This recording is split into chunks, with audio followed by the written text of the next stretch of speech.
நம்ம வெளியிலேருந்து எடுத்துகிட்டு வந்தோம் இல்லையா, அவங்களுக்கு மோர் கலக்கி வச்சுருவேன். காலையில் மோர் தான், காலையிலையும் மதியமும் மோர், முட்டை இந்த மாதிரி ஐட்டங்கள் தான் காலையில் கொடுக்குறது. நைட்டுக்கு மட்டும்தான் ரைஸு. இதில் வந்து டாக்ஸிசைக்ளின் அப்படின்னு சொல்லிட்டு இந்த டேப்லெட் போட்டு விடுவோம். இது கொஞ்சம் ஆன்டிபயோட்டிக் டேப்லெட் தான். நெக்ஸ்ட்டு இது நல்லா க்யூர் ஆகணும் அப்படிங்கிறக்காண்டி ஒரு சிஸ்டர் வாங்கி அனுப்பி விட்டது. அது ஃபுல் வீடியோ நான் போடுறேன். இந்த டேப்லெட் தான், அரை டேப்லெட் தான் ஒரு ஆளுக்கு மார்னிங். ஏன்னா 1 kg தான் இருக்கிறாங்க. அதனால் பார்த்திங்கன்னா ஒரு அரை டேப்லெட் மட்டும்தான், கொஞ்சம் ஊறட்டும் அப்படிங்கிறக்காண்டி. இவங்களுக்கு 3 பேருக்கும் அரை டேப்லெட் தான் போட்டுட்டு, அப்புறம் மதியத்துக்கு நீர்வகைண்ட் டானிக் கொடுக்கலாம். நீர்வகைண்ட் டானிக்கு. நைட்டுக்கு எப்பவும் போல் இதில் பாதி மாத்திரை, இந்த மாத்திரை தான் உங்களுக்கு கொடுத்துட்ருக்கிறது. ஹோமியோ தான் ஃபாலோ பண்ணேன், டைம் இல்லை. நெக்ஸ்ட்டு இவங்க ரொம்ப டைம் எடுக்கும். நான் பண்ணலாம், ரொம்ப டைம் எடுக்கும். க்யூர் ஆகும், ரெக்கவர் பண்ணியிருக்கேன் நான், இல்லைன்னா நம்ம இருக்கலை, நம்பிலாம் க்யூர் பண்ணியிருக்கேன்.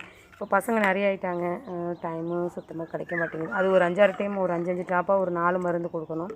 இது ஒரு டேப்லெட்டோடு முடிஞ்சு போயிடும். அதுக்காண்டி தான். தேங்க்யூ.